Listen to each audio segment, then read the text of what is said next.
posted a recording in your D2L, so please check out the announcements and the email in D2L. Okay, let's go ahead and get started with business calculus. Recall from our last class that we defined something very important called the derivative.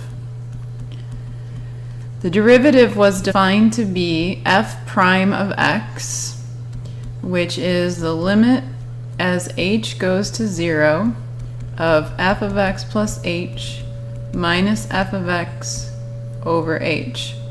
This definition of the derivative is often referred to as the limit of the difference quotient.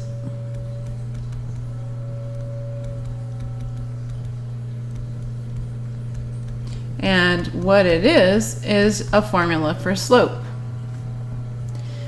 The difference quotient itself, which is this part right here, this is the difference quotient. The difference quotient is nothing but a formula for slope, written the slope between 2 points written in function notation. But when we take the limit of the difference quotient, we're finding the slope at a single point on a function. So it gives us, by the way, it gives us a formula for that slope. We can plug in a particular value of x to find the slope at a particular point. But this definition gives us a formula we can plug any x value into. Trying to set up my chat. Okay. So let's go ahead and work this example where we're finding f prime of x, in other words the derivative of f, for the function f of x equals the square root of x plus 2.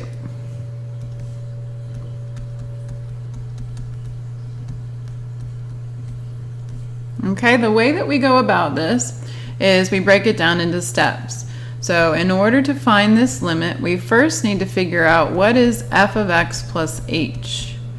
Remember, this is telling us to plug the expression x plus h in for what we had as an x before. So don't think of, in the original function, don't think of that as an x, because that can confuse you. You can get this x mixed up with the one in the x plus h. Think of it as a box, as a placeholder, and what we're doing is we're plugging the x plus h into the box. So f of x plus h is just the square root of x plus h plus 2.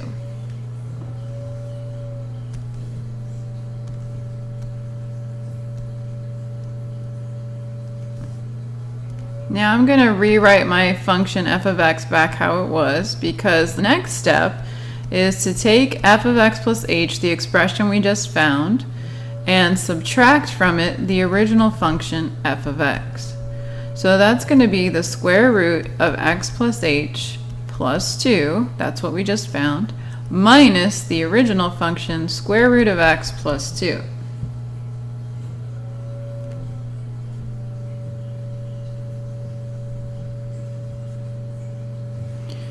Okay, so distributing the negative, we're going to have square root of x plus h plus 2 minus square root of x minus 2. And the 2's cancel out. Now remember, our goal is to find the limit of the difference quotient. So now I'm going to write down the definition. Limit as h goes to 0, f of x plus h minus f of x over h. You need to memorize that, by the way.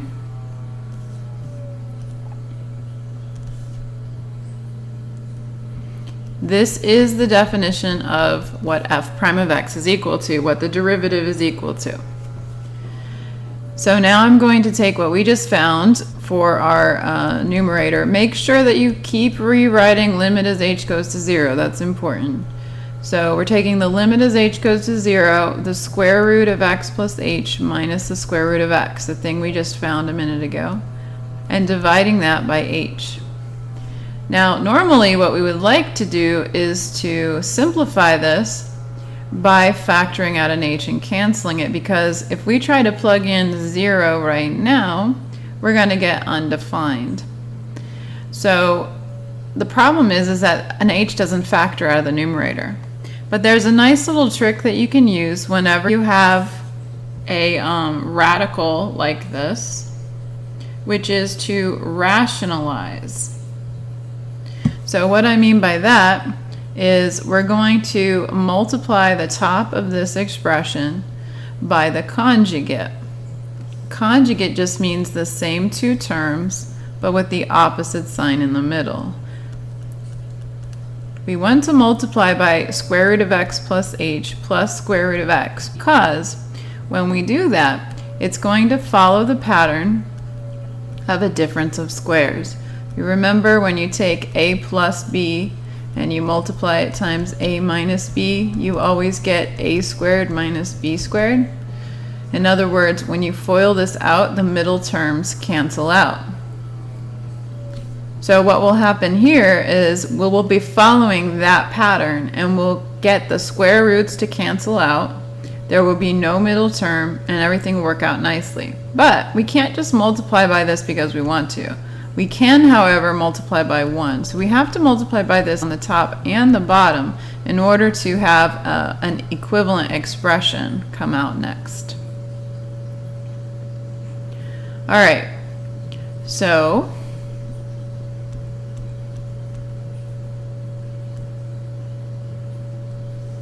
coming up here, when you multiply these two together, you can think of FOILing it out, or you can think of the pattern. In this case, a would be your square root of x plus h, and b would be your square root of x. So you're going to get the limit as h goes to 0 of square root of x plus h squared minus square root of x squared. And in the denominator, I'm just going to write h times square root of x plus h plus square root of x. Remember, when you multiply fractions, you multiply straight across. All right, so the squares cancel with the square roots, and we're left with the limit as h goes to 0 of x plus h minus x over h times the square root x plus h plus x, square root of x. Don't distribute that h, because our goal is to get that h to cancel out, so when we plug in the 0, we don't have a 0 in the denominator. Alright, so what you should see happen in the numerator is any terms that don't have an h cancel out. And that's exactly what happens here. The x cancels with the negative x, meaning x minus x is 0. So all we have left in the numerator is an h. But h divided by h leaves 1. So we have the limit as h goes to 0 of 1 over the square root of x plus h plus the square root of x. Now we try plugging the 0 in again, because remember, if we can plug in the 0 and get a value, then that means that's exactly what the limit is. If you plug in the 0, the h becomes 0, and we're left with 1 over square root of x plus square root of x, 2 square roots of x.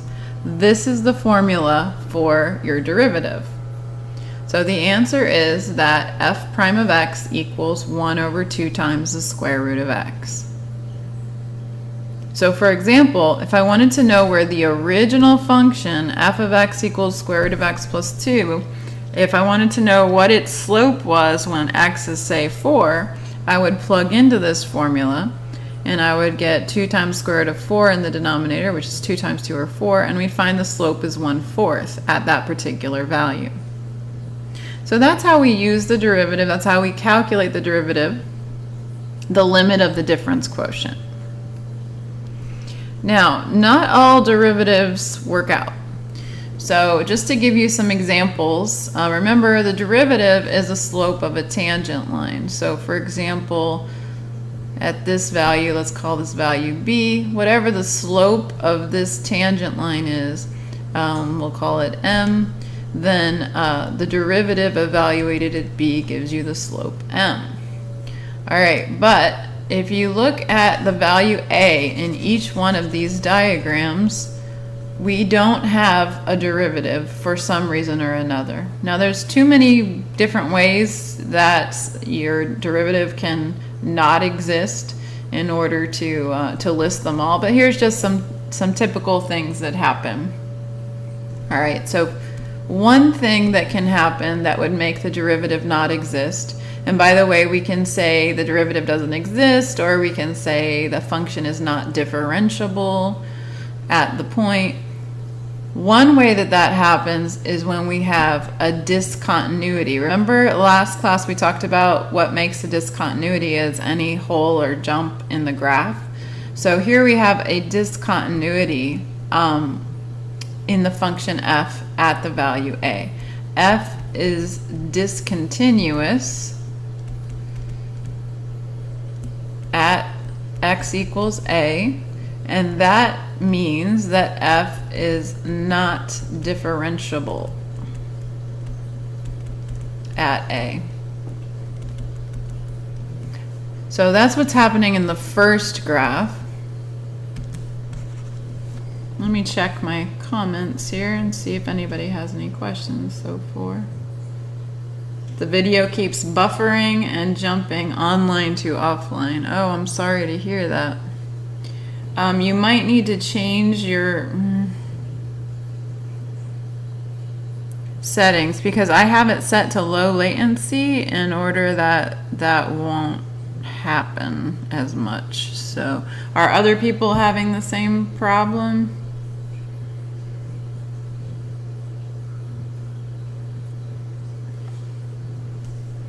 So let me check. My internet is good.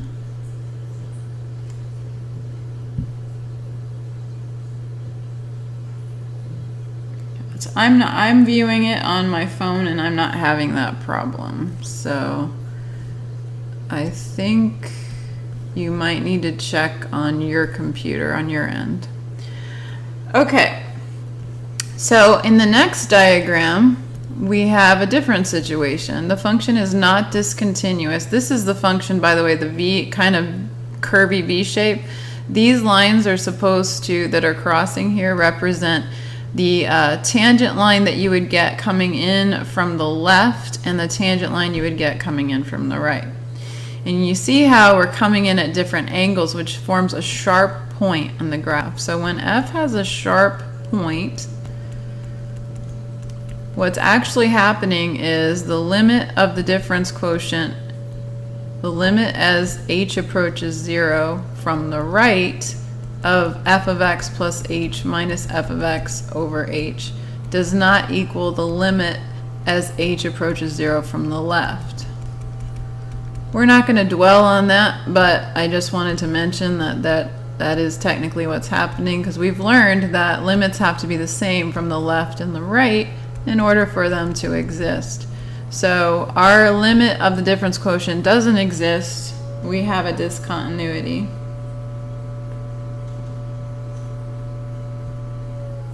Oops.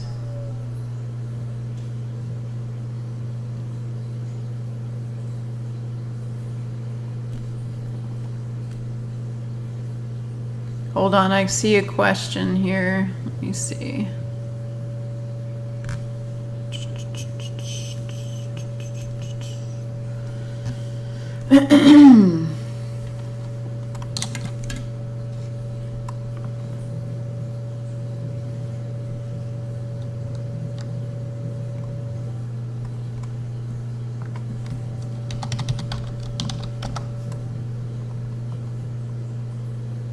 I'm gonna log into my my YouTube here.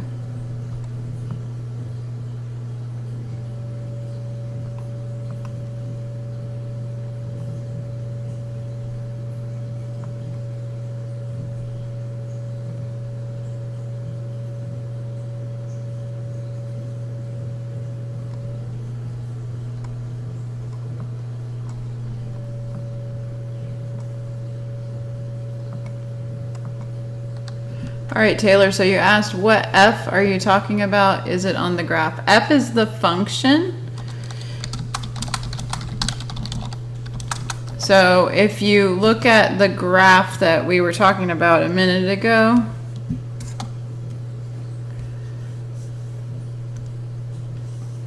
okay, I have a whole series of 4 graphs here, which I hope you can see. The first one, they're all called F, okay, but I'm going to just go through one of them at a time. So the first one was this graph here, and this graph had a discontinuity at the value a. See how it's labeled f of x here? So that's the name of this graph. And at a, we see there's a jump in the graph. So that means that it's discontinuous. So you can't have a single tangent line, right? I could try to draw a tangent line, but where would I draw it? It's hard to say. So when that happens, we do not, we say the derivative does not exist. It's not differentiable. The function f is not differentiable. Okay, now moving on to the next graph. This is another graph, which I'm also referring to as f, but it's a different function. Here's the name f. All right, this function looks like a kind of a skewed V shape, like a cursive V shape. This function comes to a sharp point at the bottom. And you see this little cross that we've drawn on the graph here. This is from your textbook, actually. This little cross is supposed to be 2 tangent lines. One is the tangent line to the curve if it continued coming in from the left in the direction it was headed, and the other is the tangent to the curve coming in from the right. So what we see is coming in from the left, we get this sort of steep, almost straight up and down tangent line. Coming in from the right, we get kind of a horizontal tangent line. So which tangent line will we use? We don't know. So the derivative does not exist at that point. F is not differentiable at x equals a again. Is that better? Does that make sense what f I'm talking about? Taylor?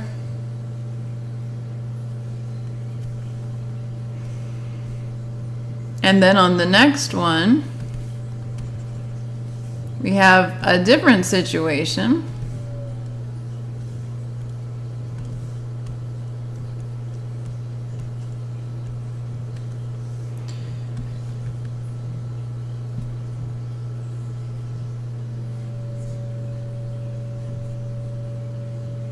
Oh, good. I'm glad it makes sense. Okay. On the next graph, we have yet a different situation. This is another function f. This one, the function is continuous and there's no sharp points, but what happens is that if you try to draw a tangent line, remember tangent line is like the direction the curve is going. If you try to draw a tangent line coming in from the left or the right, you'll see you end up with a vertical line. So the problem with that is, remember, derivatives are the slope. So in this case, f prime of x equals the slope of the tangent line is undefined because the tangent line is vertical.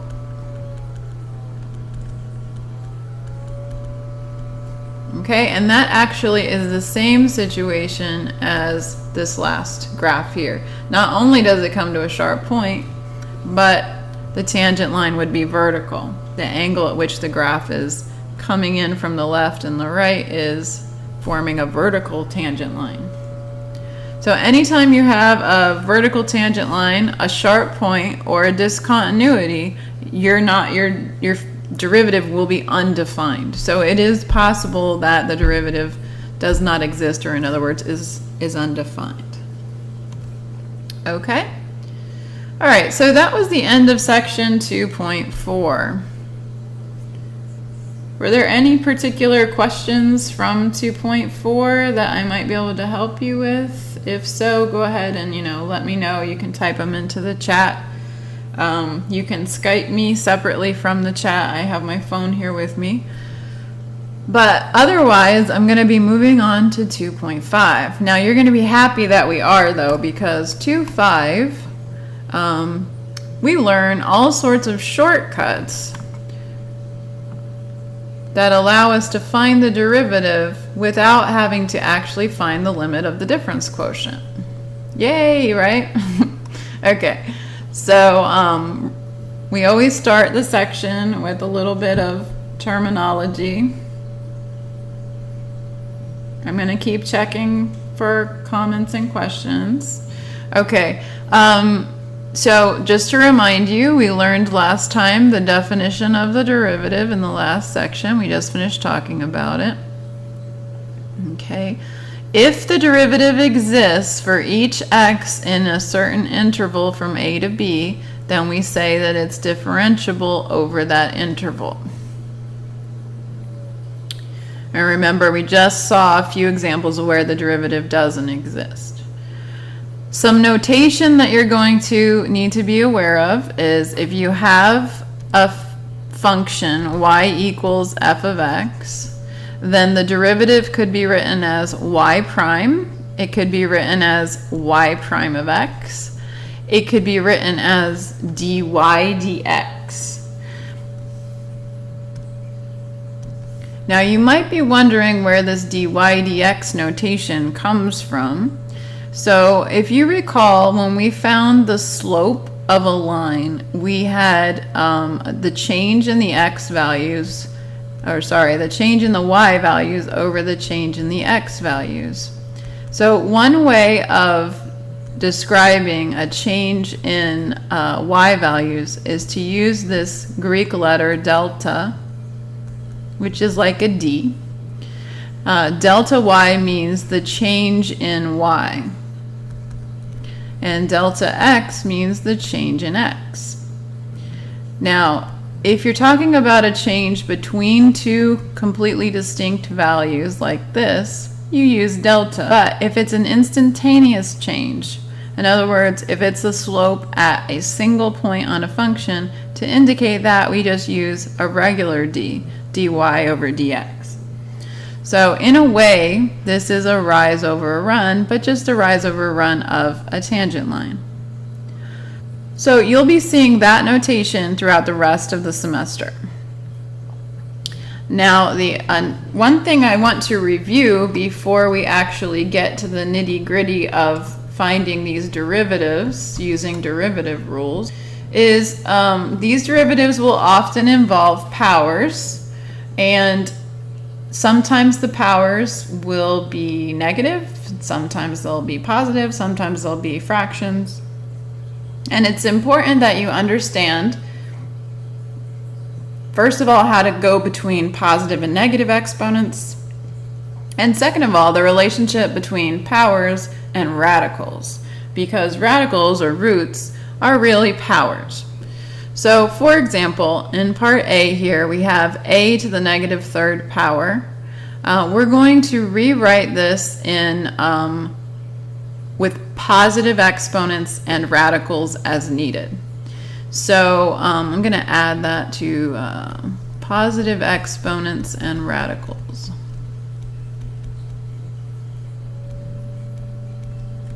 All right, so a to the negative third power. A negative 3, I hope you can see that. If it's not, let me zoom in a little bit. I think it might be kind of small on your screen there. All right, so a to the negative third power. Oh, my internet's looking a little weak here. Let's see, okay. A to the negative third power is going to be the same as 1 over a to the positive third power. So when you have a negative exponent, it flips to the opposite side of the fraction bar and changes to positive.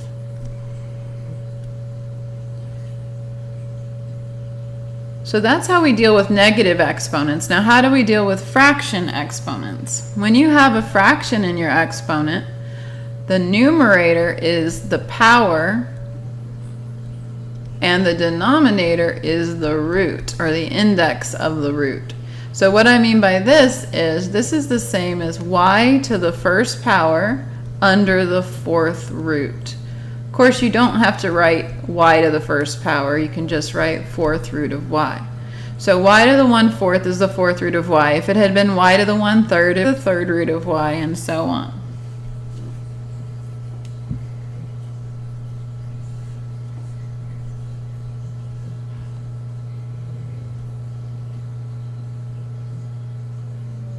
Oh, Taylor, you asked, I'm sorry, you asked what's the degree on y.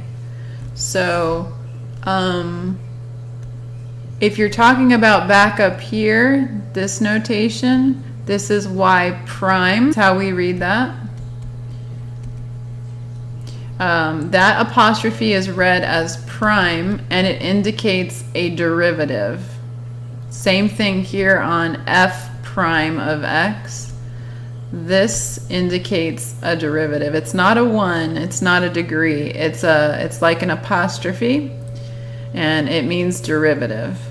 In fact, we'll see that we will also have 2 apostrophes would mean a second derivative, the derivative of a derivative. So we'll be seeing these primes to represent derivatives. Did that answer your question?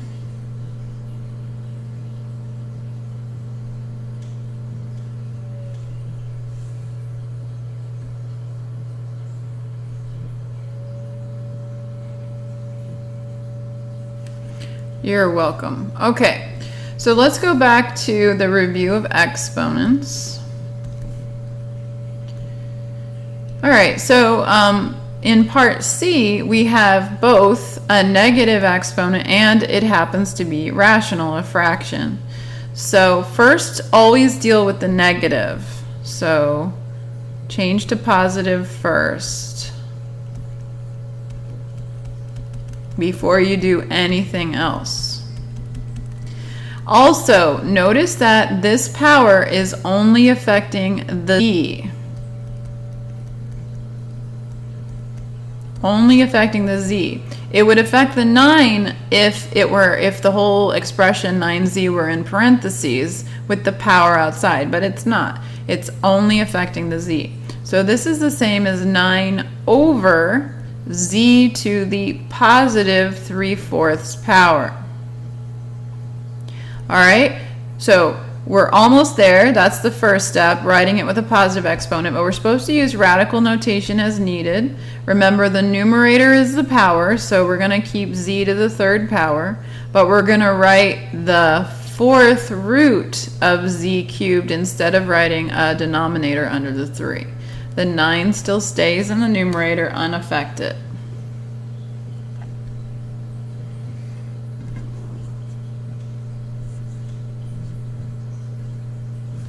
Okay, now let's go on to part D. Part D, the 5 is being affected by the negative 1/2 power. The x is being affected by the 2/3 power. The power always only affects what's immediately in front of it. So let's deal with what first? The negative. So we're going to switch the 5. Essentially, the 5 and the x are both in the numerator of a fraction, right? We could write it over 1. We're going to switch only the 5 to the denominator. So we'll have x to the 2/3 power over 5 to the 1/2 power. Now let's deal with the radical notation. So this would be the same as the cube of x squared, right? Numerator is the power, denominator is the index of the root. And 5 to the 1/2 would be square root of 5. You don't have to write the 2 because it's understood. So that's how we would write that expression. Most of the time, you're going to want your expressions written as powers rather than as radicals in order to use to take derivatives. So let's practice going back the other direction. Excuse me. We're going to convert each expression to one with rational exponents. Remember, rational, the root of that word is ratio or fraction. All right, so for example, and let me check my questions before I go on. Okay. X, square root of x. Remember, the index is 2 and the power that's not written is a 1, so this is x to the 1/2 power. All right, for part B here, by the way, the 5th root of b quantity squared is equal to the 5th root of the quantity b squared. It doesn't matter which you do first, the radical or the power. Just so it doesn't matter where they are in the expression, you're still going to use the d to the 2/3 power. Uh-oh.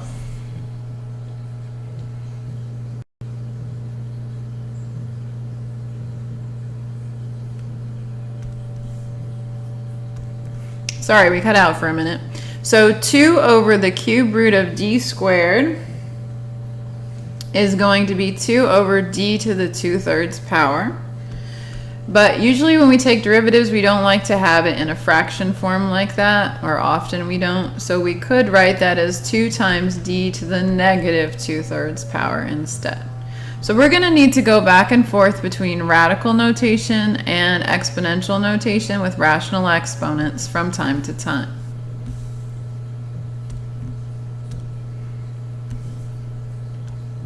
Also, if you're checking your answers or perhaps answering a multiple choice question, you're going to need to recognize if you have your answer written as 7a to the 1/2 and the answer key says 7 square root of a, you need to know that you have the right answer. Okay.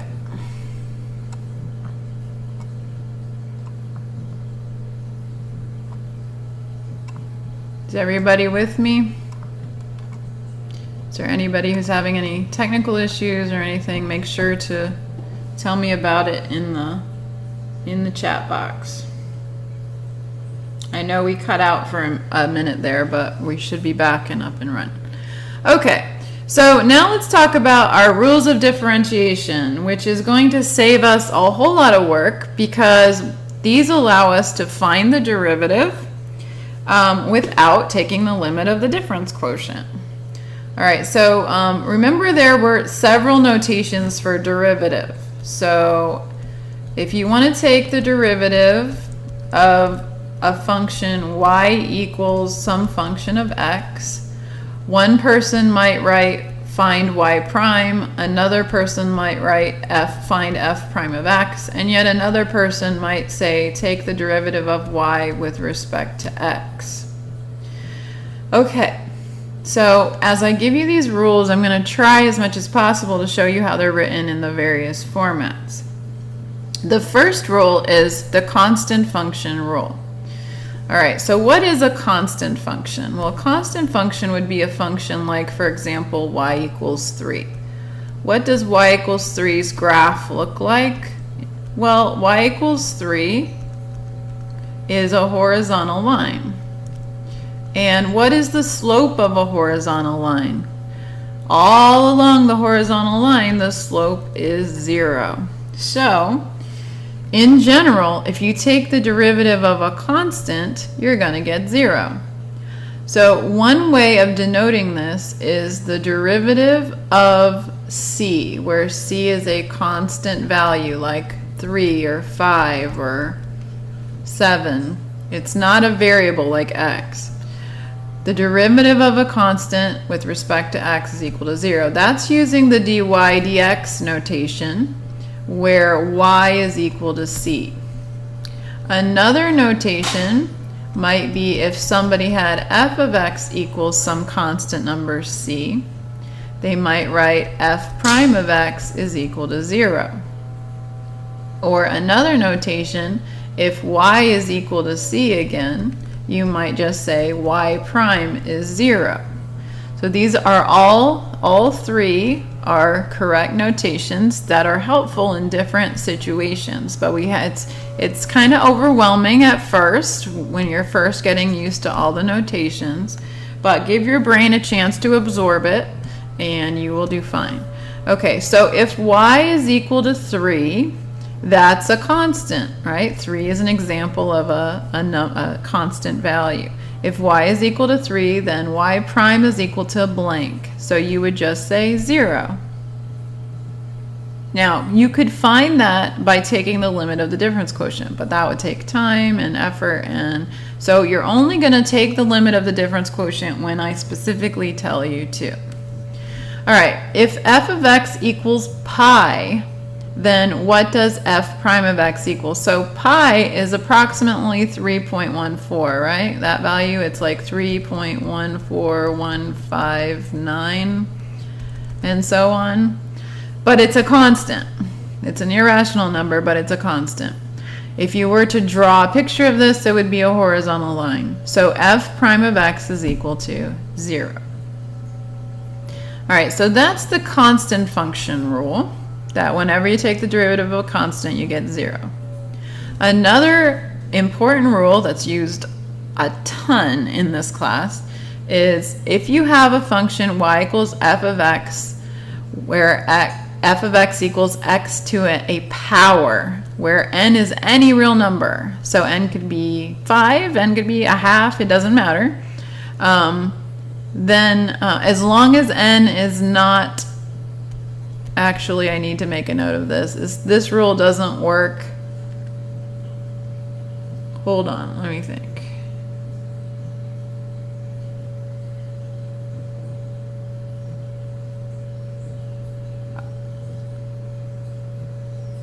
Oh no, it'll still work in that case. Never mind.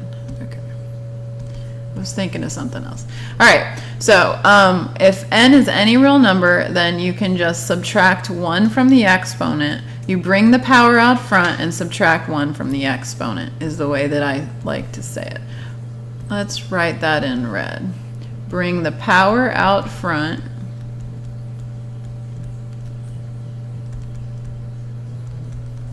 and subtract 1 from the exponent.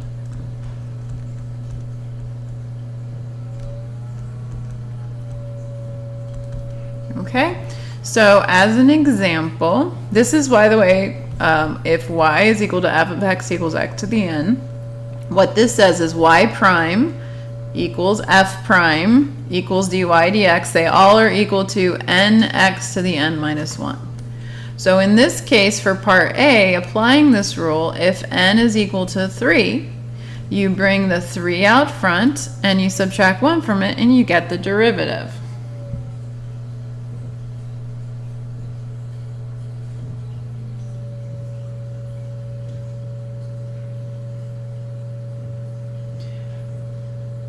Yes, Taylor asked, is y prime the same as the slope of the tangent line slash the derivative? And the answer is yes. These are all three notations for the slope of the tangent line. It gives you a formula for the slope of the tangent line at any given point. Okay, good question.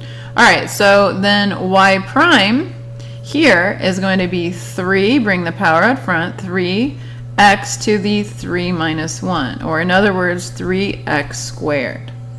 So your formula for your derivative, the formula for the slope of the tangent line is 3x squared. So if I asked you, what's the slope of the tangent line to the graph of y equals x cubed at x equals 1, you would say 3 times 1 squared, or 3. Okay? All right. Let's look at another example of the power rule. Because again, the power rule is involving exponents that could be whole numbers, or they could be negatives, they could be fractions. So we're going to need to get comfortable working with the power rule no matter what kind of exponent we have. So in this case, we have a fraction exponent. Let's zoom in a little bit. All right, so the fraction exponent is 2/3. But it doesn't matter. If you have x to the n power, then to find dy dx, or y prime if you prefer to call it that, all you would do is bring the power out front. So you're going to write 2/3 times x to the 2/3 minus 1. So yes, you're going to be subtracting some fractions from time to time. Just think of 1 as 3/3, right? 1 is the same as 3/3. That gives you a common denominator. So you're going to have 2/3 times x to the 2/3 minus 3/3 is going to be negative 1/3 power. And we usually do not leave our exponents negative in our final answer. So dy dx is equal to, I'm going to bring the x to the negative 1/3 down to the denominator. We'll have 2 over 3x to the 1/3. Or another person might choose to write this as a radical. 2 over 3 times the cubed root of x. I'd probably leave it like this, but in my math lab it's going to tell you what kind of notation it wants the answer written in. And again, if you have it written one way, but the multiple choice question has the other way, you're going to need to recognize that it's really the same answer. Okay, I'm checking for questions again. Don't see any new questions. All right.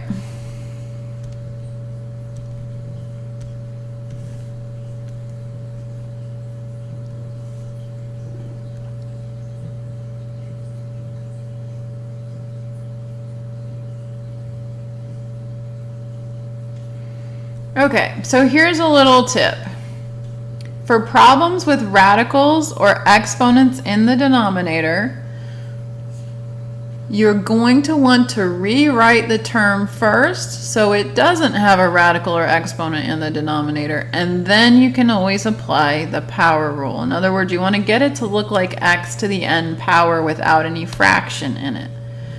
So let's zoom in here.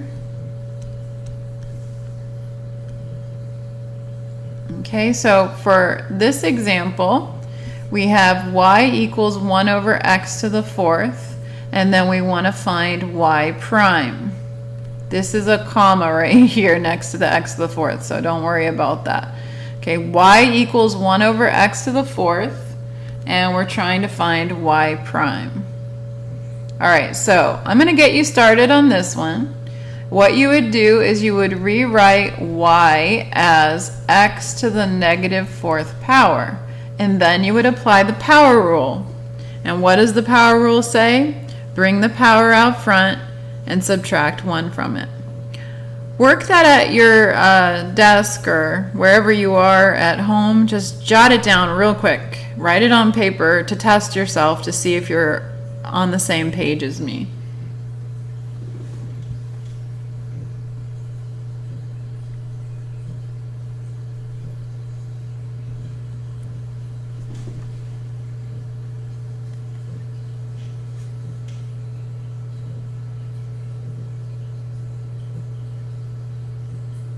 Okay, so hopefully you had time to write it down. So we're going to bring the power out front. That's going to be negative 4 times x to the negative 4 minus 1.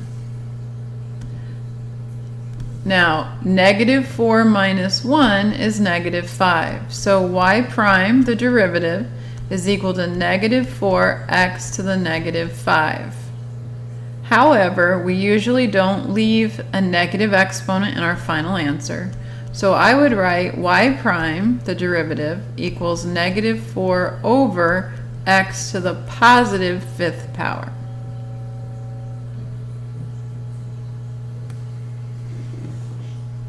Okay, did you get that one?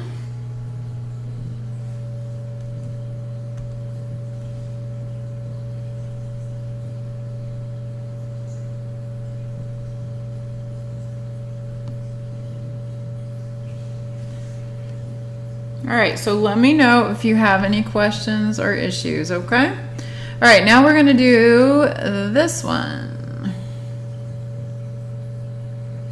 Okay, try this one. This time I'm not going to get you started.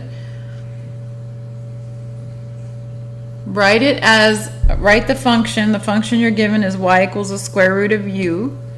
So you're going to want to try to write that as a power before you try to take the derivative. In this case, by the way, since y is a function of u, you see the notation says dy du instead of dy dx.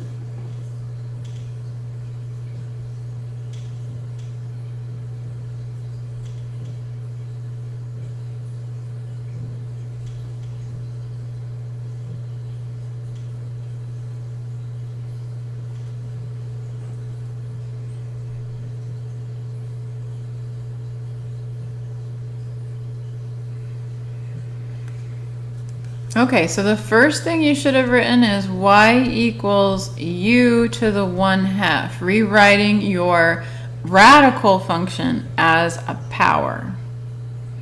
All right, then, did you get that part? Then you're going to apply the power rule to find dy du, or in other words, another person might have written this as y prime. All right, so the power rule says bring the power up front and subtract 1 from it. So we're going to bring the 1/2 out front, and we're going to have 1/2 minus 1. So dy du is equal to 1/2 u to the negative 1/2. Right? 1/2 minus 1 is negative 1/2. But we normally don't leave a negative exponent in our final answer, so we would write it as 1 over 2u to the positive 1/2, bringing that to the denominator. Or, so that would be a perfectly valid final answer. Or, you might have written 1 over 2 times the square root of u. Since you started with square roots, maybe you want to end with square roots, and that's fine as well. Okay, how do we feel about that problem?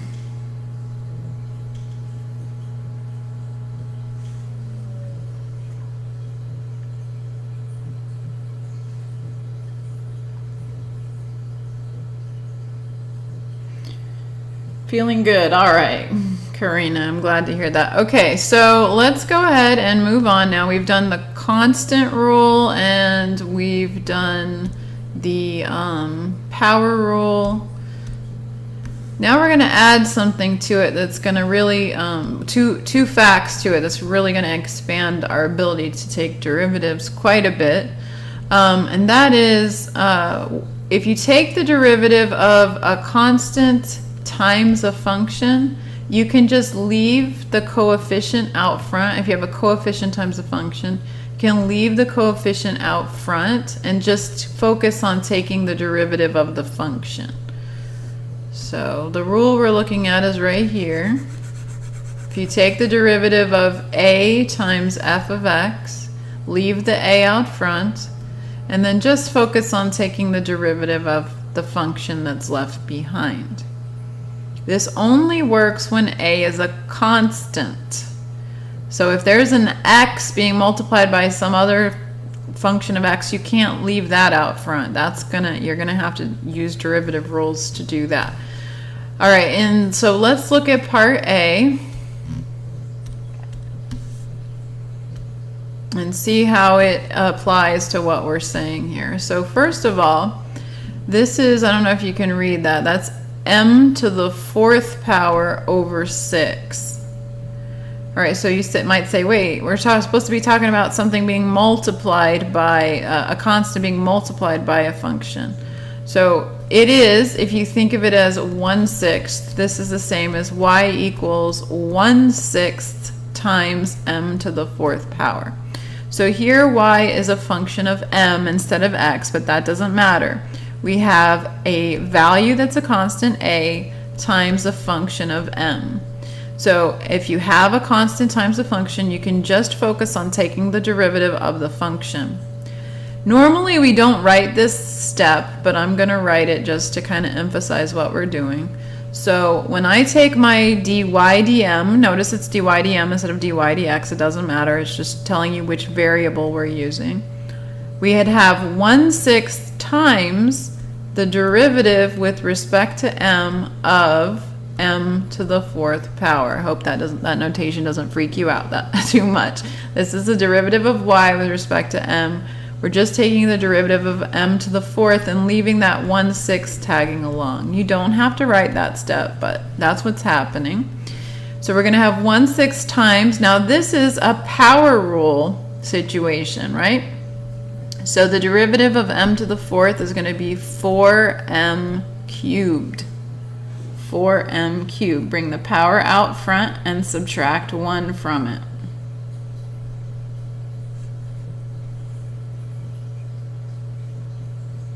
Taylor, you like this better than the other stuff? Yeah, these rules are a lot easier to deal with than the limit rules for sure. Limits are a bit abstract. All right, so now we're going to simplify a bit. So we have 4m cubed over 6, which is reducing to 2m cubed over 3, or another person might write that as 2/3 of m cubed, which is fine also. Okay, so that's our derivative, and we're done. All right, let's look at another one. Here we have, oh, not part C, let's do part B first. Okay, so for part B, we have 1 over 2x to the 5th. So remember, we would like to think of this as a constant a times a function of x. So here, that would be 1/2 times 1 over x to the 5th. But we don't like taking the derivative of f of x in this format, so we're going to change this to x to a power. This is going to be 1/2 times x to the -5th. So this is my original function y, but just written in a different way. A way that we can deal with, right? So to take the derivative, we are going to say, leave the 1/2 how it is. That's your a. This is your a, and this is your f of x. So we're just going to leave the a by itself and take the derivative of f of x. By applying the power rule, bring the power out front and subtract 1 from it.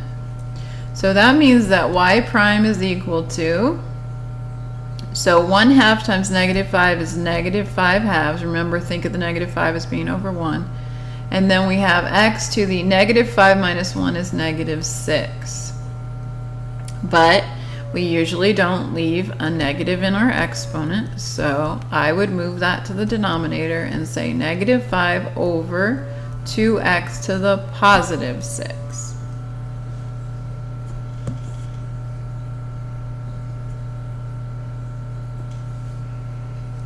Okay, so there's your derivative on that one.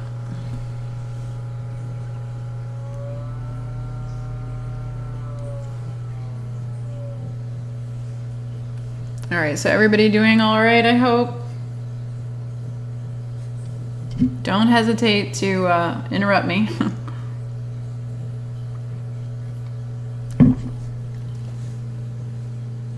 Okay, so I'm going to part C now. So for part C, again, we want to get this written in the form of a times some function. So this would be 5 times 1 over x to the, and instead of square root of x cubed, and by the way, this is a comma again, so ignore that comma, it's not a prime. So that's going to be x to the 3/2 power. But we like to have it not have the x in the denominator, right? We want it in the numerator, so I'm going to think of it as 5 times x to the -3/2 power. So think of our function this way. Y equals 5 times x to the -3/2 power. Then to take the derivative, we're going to leave the 5 by itself, or not by itself, but just leave it tagging along out front, multiplied by, and then we're going to have the derivative of x to the -3/2. So how do we take the derivative of x to the -3/2? We bring the power out front, -3/2, times x to the, and we subtract 1 from the exponent. So y prime, that's a prime there, y prime, the derivative, equals -15/2 multiplying 5 times -3/2 times x to the, now you want to think of the 1 as 2 over 2, so we have a common denominator and we're subtracting. So y prime equals -15/2 x to the -5/2. But writing that with a positive exponent, we would have -15 over 2 times x to the +5/2. Or another person might write it in radical notation, so let's just do that. Or that would be negative 15 over 2 times. And then what would that be in radical notation?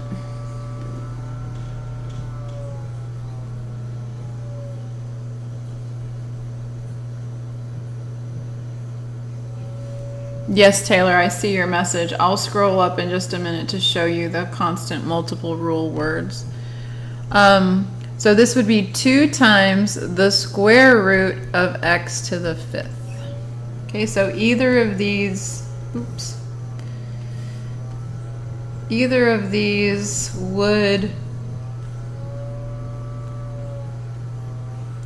be a correct answer.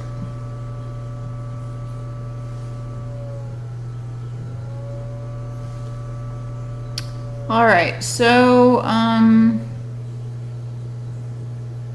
scrolling up and zooming out.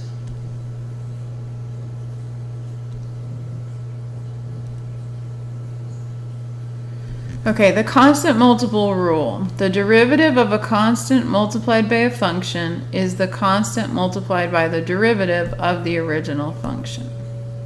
So that would be the derivative with respect to x of a times f of x equals a times the derivative with respect to x of f of x.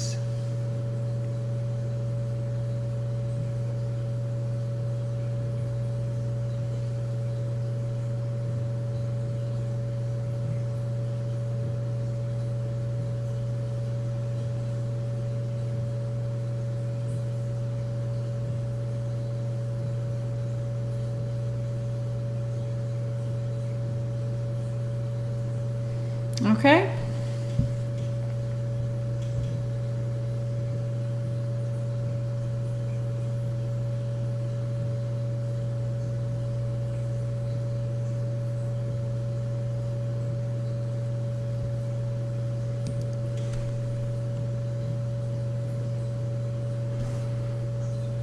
Oh, did I say the answer wrong a minute ago? Negative 15 over 2 times the square root of x to the 5th. Okay.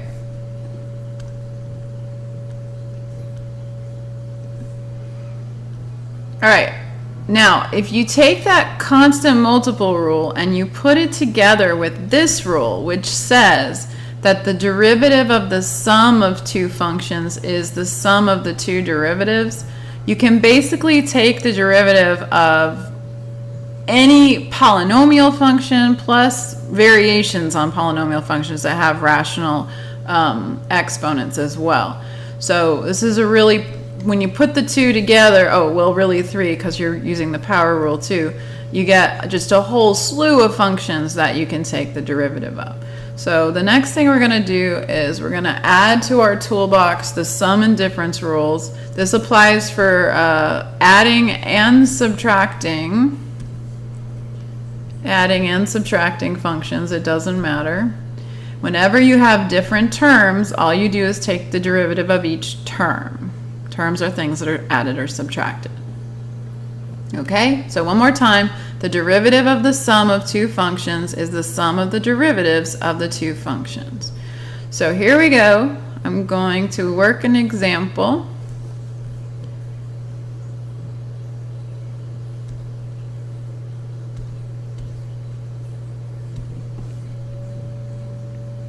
Okay, so here's a typical polynomial function. We're going to find its derivative. Now, the first time I do this, I'm going to kind of emphasize what's happening by using a bunch of notation. But you don't have to do it, and I won't generally do it. I'm just going to do it this first time, and then after that, I'll forego it. Okay, but what's happening here is if we want to find the derivative, ooh, that's really thick. Hold on.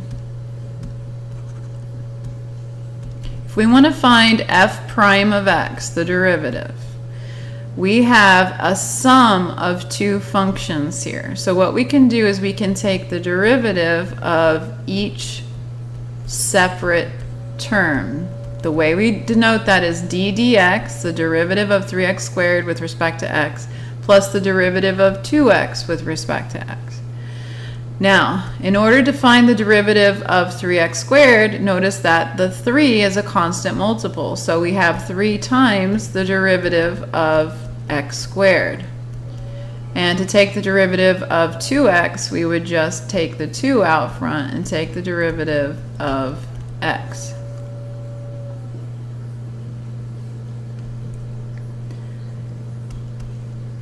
All right.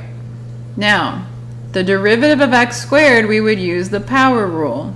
So the power rule is bring the power out front and subtract 1 from it. So that's going to be 3 times 2x to the 2 minus 1, which is 1. And then over here, we also are going to use the power rule. X to the first power, though. So we're going to have 2 times 1 times x to the 0 power. So this is 6x plus 2. Now, generally speaking, when I take the derivative of x, I don't use the power rule. I just memorize that the derivative of x is 1. And it's very easy to remember that because remember, y equals x is exactly the line with a slope of 1 and a y-intercept of 0. So the slope is, of course, going to be 1. But you can also do it using the power rule because x to the 0 is really 1. Okay? All right, so now the way I would normally write that problem is I would skip. Let me show you which parts I would skip. I wouldn't write this, and I wouldn't write this. Okay, and I wouldn't write this. I would just write 3 times 2x plus 2 times 1, maybe, but I probably wouldn't even write the 1. And then I would just do the simplifying the 3 times the 2. Okay, so let's try another one where I don't do all the steps. Once you know how to use the rules, you can just apply them. You don't have to write them out. Just checking my messages real quick.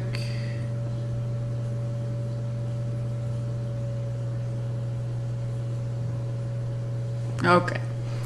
All right, so coming over here, all right, what we see is we have a sum of terms. Sum or difference, doesn't matter if it's adding or subtracting. So mentally, we're just going to use our derivative rules for each term. So, oops. So we're finding the derivative. We can write it as y prime, or we could write it as dy dx, since it's with respect to x. dy dx is equal to what? Okay, so what's the rule for taking the derivative of 4? Well, you're using the constant function rule. 4 is a constant. There's no variable attached to it. So the derivative is just 0. Plus, next we have 2x to the third power. How do we take the derivative of 2x to the third power? You write 2 times, and then instead of x to the third, we have 3. Bring the 3 out front. X to the 3 minus 1. Minus, now let's do this term. The 3 stays the same. Now we're going to take the derivative of x to the negative 1. So we're going to multiply that by, bring the power out front, and subtract 1 from it. All right, now let's just simplify a bit. So we have dy dx equals, we don't need the 0, 2 times 3 is 6, x squared instead of 3 minus 1. Negative 3 times negative 1 is positive 3, x to the negative second power. But we normally don't leave a negative in our answer. We do leave negatives in our answer, but not a negative exponent. So this is going to be dy dx equals 6x squared plus 3 over x to the positive 2.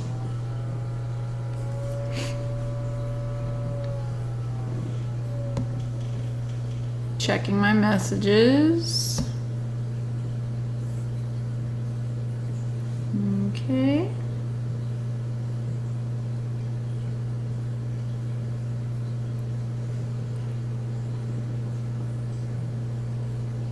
All right, so we're all okay so far?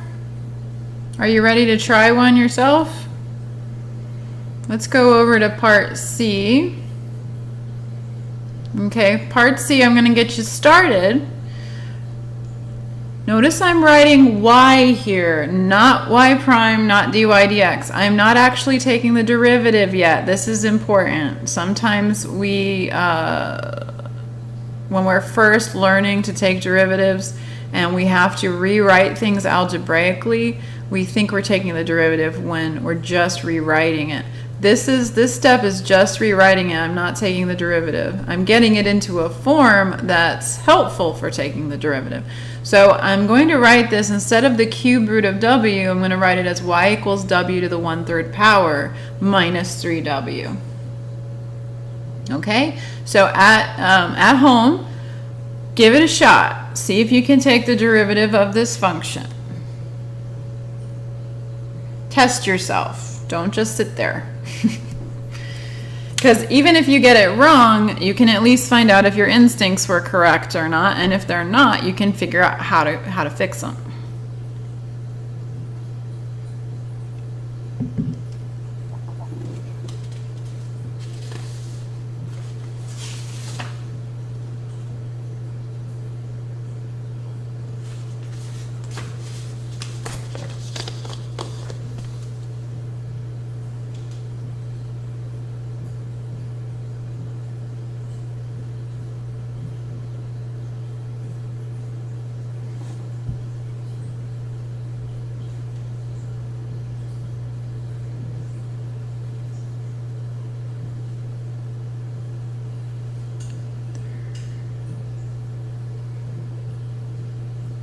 Oh, Reckliffe, you're very close. Very close. But what do you get when you subtract 1 from 1/3?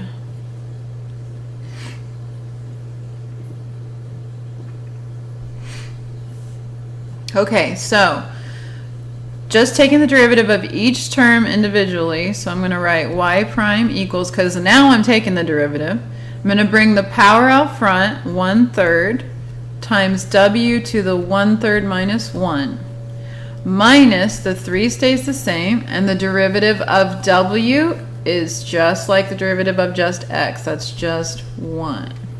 Okay? Now, what is 1/3 minus 1? Think of it as 1/3 minus 3/3, and you would get 1/3 w to the negative 2/3 power minus 3. Okay? And then if you want to write this with a positive exponent, you would write 1 over 3w to the 2/3 minus 3. Or if you wanted, you could write it as a radical, but I'm just going to leave it like this. Does everybody see where that's coming from?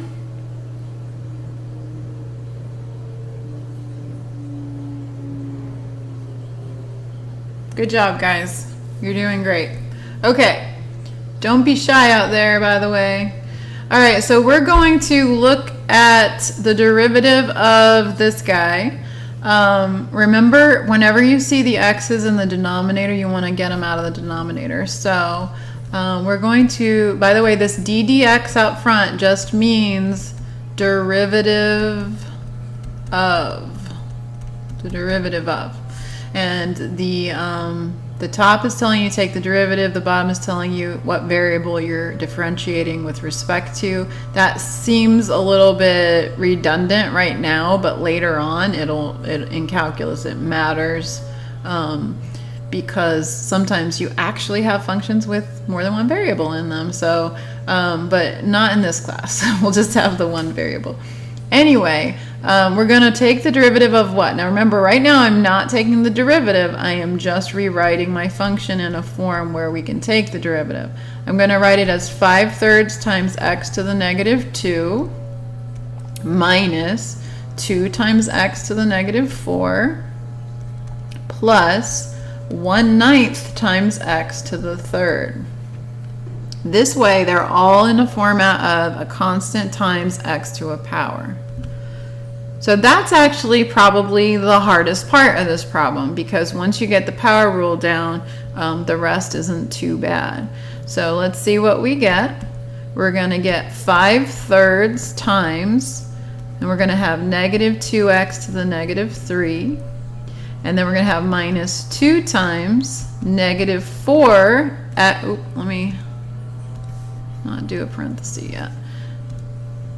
Negative 4x to the negative 5 plus 1/9 times, and then we're going to have to bring the power out front again, 3x squared. Bring the power, each time we're just bringing the power out front, subtracting 1 from it over and over again.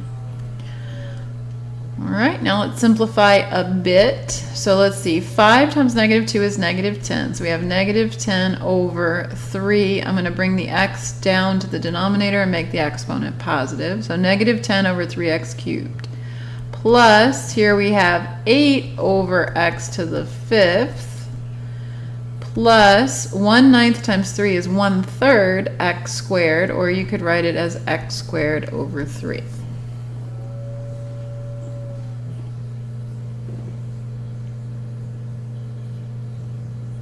So that would be your final answer.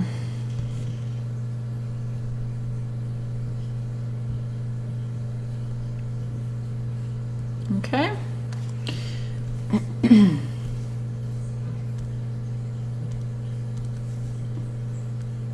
All right, so in that question, in the instructions, we were told to find the derivative using sum or difference rules. Normally, you're not going to be told that. So here's an example of the context in which you normally would be answering the question. So it says, let f of x equal x to the 4th minus 6x squared plus 10. Find f prime of x. All right, notice it doesn't say using the limit of the difference quotient. You only have to do that if I ask you to. It just says f prime of x, so you're going to look at it and think, do I have rules, shortcuts that I can use? Yes, absolutely.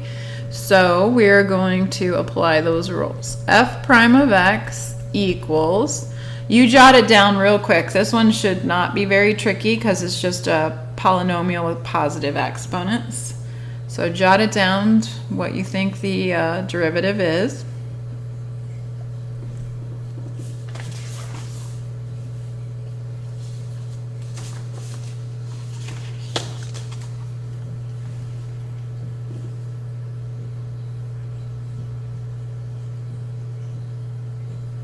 Okay, so for the first term, x to the 4th, we're going to bring the 4 out front and subtract 1 from it. So we have 4x cubed minus 6 times, derivative of x squared is 2x to the 1st, or just 2x, plus 0.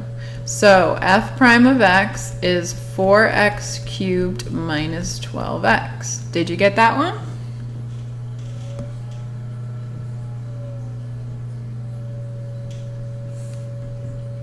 Very good.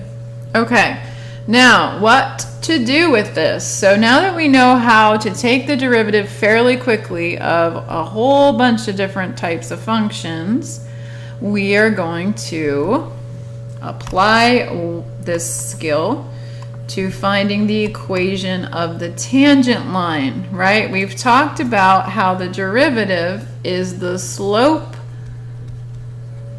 of the tangent line to the graph of whatever the function was. In this case, the function was f of x equals x to the 4th minus 6x squared plus 10. So if we wanted to know the equation of the tangent line to this curve at any point, we should be able to find it. Because what does it take to find the equation of a line? To find the equation of a line, all we need is a point on the line and the slope. The derivative gives us a formula for the slope, and we can find the point by just using the function itself. So we have all the tools we need. So in this next part, we have the steps to finding the equation of a tangent line. Okay, part 2, we're being asked to find the equation of the tangent line at x equals 1. So the first thing we need to do is find the derivative. We already did that part. That gives us a formula for the slope. So f prime of x equals 4x cubed minus 12x. We plug into that in order to find our slope. So our slope of our tangent line at x equals 1 is going to be f prime of 1, which is going to be 4 times 1 cubed minus 12 times 1, plugging into the derivative.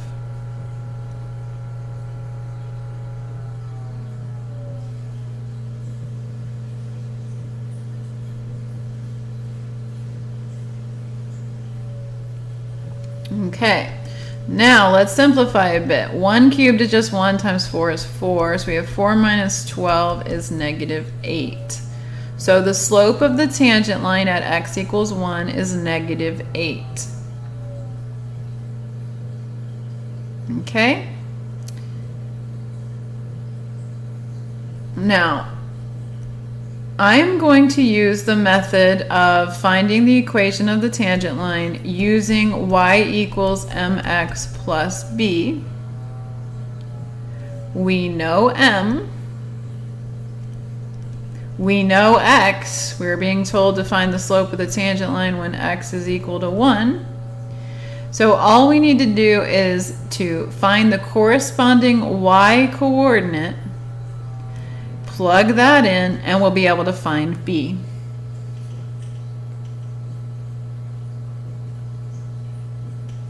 Oh, what is m tan x equals 1? I'm sorry, that does look a little bit confusing. So what I mean by that is the slope, that's what m means, of the tangent line, that's what tan means, at x equals 1. I was being really lazy. The slope of the tangent line at x equals 1. And all you do to find that is to plug 1 into the formula for the derivative, f prime of x. Okay? Good question. All right, so remember what our original function was. I'm going to scroll up for a second. Our original function was this guy, f of x equals x to the 4th minus 6x squared plus 10. So I'm going to copy that down over here.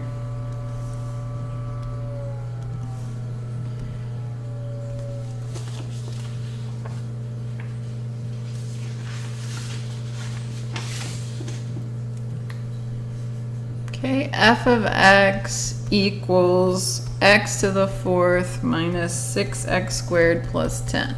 So when I plug 1 into f, when I plug x equals 1 into the function, I get the y value for that point. 1 to the 4th minus 6 times 1 squared plus 10. So that means f of 1 equals 1 minus 6 plus 10. 1 minus 6 plus 10 is negative 5 plus 10, which is 5. So f of 1 is 5. What that means is that this function goes through the point 1, 5.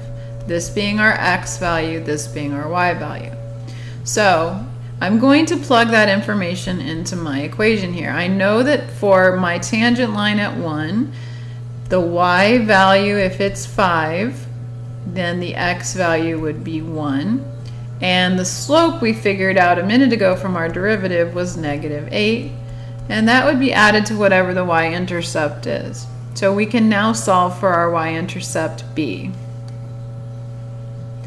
So that means 5 equals negative 8 plus b. Add 8 to both sides, you get 13 equals b. So we have found our b now. So we have our m, our slope was negative 8, and our b is 13. So now we can write the equation of the line in any form that you want. I'm going to write it in slope-intercept form, y equals mx plus b. So y equals negative 8x plus 13. This is the equation of the tangent line.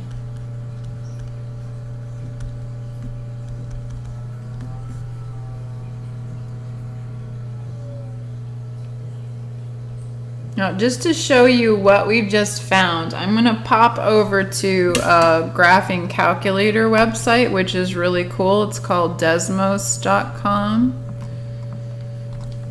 Desmos.com. Start graphing. Okay, I'm going to put in our function, which was f of x equals x to the fourth minus 6x squared plus 10. So I'm going to write y equals x to the fourth minus 6x to the second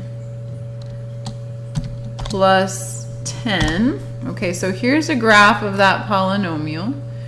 And then I'm going to put into this, by the way, we said it goes through the 0.15. You can see the 0.15 right there. Let me label it 1, 5. Label it. Okay. And now let's go ahead and graph our tangent line. The tangent line was y equals negative 8x plus 13. Y equals negative 8x plus 13. And you can see, let me slide it down a little bit. Okay, you can see where the tangent line is in green here. You see how it follows the slope of the curve very, very closely. Tangent lines are actually an approximation of the curve when you're in the neighborhood very near the point of tangency, in this case the 0.15. So you see how it's almost indistinguishable. If I continue to zoom in, there's like no difference. There is a difference, but it would be such a minute difference that we can't even see it. It looks like it's actually part of the curve. Okay, so that makes sense that the values that we got, look how it matches the curve. Okay, so these are the steps for finding the equation of a tangent line at a particular point on a curve. First, you find the derivative. Then you plug into the derivative to find the slope. You plug into the original function to find a point. And then you use y equals mx plus b, or if you prefer, you can also use the point slope form of a line, by the way. Y minus y1 equals m times x minus x1. But I like this method better. You use y equals mx plus b. You plug in your x, your y, and your m, and you find b. And then you just write the equation of your tangent line. All right, so I'm checking my messages, see if there's any questions. No questions. Okay. Okay, there's a third part of this problem which is also a very common type of problem. Find the values of x where the tangent line is horizontal. Find the values of x where the tangent line is horizontal. Okay, so I'm going to show you where I would guess this would have horizontal tangent lines. I'm going to take out the tangent line at the 0.15. Remember, tangent lines represent this or follow the slope of the curve. So I would guess that at this point here at 0, 10, we would have a tangent line y equals 10. Because as you come in closer to that peak, it's going to flatten out, and then we're going to have a tangent line here at 0, 10. That means that the x value is 0. Another point where I think we're going to have a horizontal tangent line is this point down here. And another point is this point down here. So let's see if I'm right. The way we can figure out if I'm right is that a tangent line being horizontal is calculus language for having a slope equal to 0, right? Because horizontal lines have 0 slopes. So we have a formula for the tangent line at any x value. So if we set that formula equal to 0 and solve for x, we'll know all the x values that give us a slope of 0. So remember, our equation for our derivative was 4x cubed minus 12x. F prime of x was 4x cubed minus 12x. So I'm going to copy that down here. F prime of x equals 4x cubed minus 12x. I want to know, where does that, for what x values, does that equal 0? So anytime you're asked to find values of x where the tangent line is horizontal, you're just setting the derivative equal to 0. All right? So we have an equation to solve. Do you know what kind of equation this is? It's not a quadratic equation because the highest power isn't 2, but it is a polynomial equation, and we generally use factoring to solve those. Okay, so the first thing I'm going to do is I'm going to try to look for a GCF. It's already in standard form because we have 0 on one side, so that's nice. And we're going to factor out the GCF first. So what's in common to 4x cubed and negative 12x? Well, we can take a factor of 4 out, and we can also take out a factor of x. What's going to be left behind in the first term? Well, 4x would have to be multiplied by x squared to get 4x cubed, and 4x would have to be multiplied by negative 3 to get negative 12x. Now, x squared minus 3 doesn't factor over the integers because it's not a difference of squares. But we're just going to set each factor we have equal to 0. And in this case, on the left, if 4x equals 0, we can divide by 4 and we get x equals 0. And on the right, we can use the square root property. We can move the 3 over, add 3 to both sides. We get x squared equals 3. Which means x equals plus or minus the square root of 3. So there are 3 x values where we have a slope of 0. X equals 0, x equals the square root of 3, and x equals the negative square root of 3. And by the way, if you take the square root of 3 on your calculator, what do you get?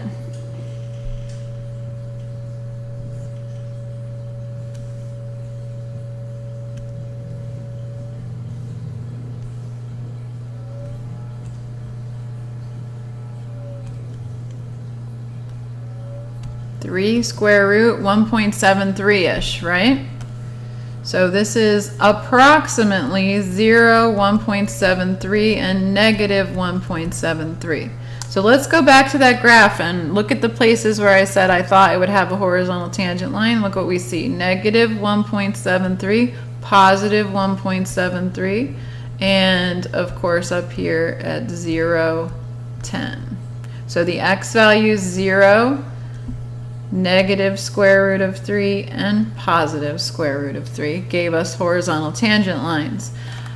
Those always occur where we see the graph turn around like that. That's going to be important in future sections. Okay.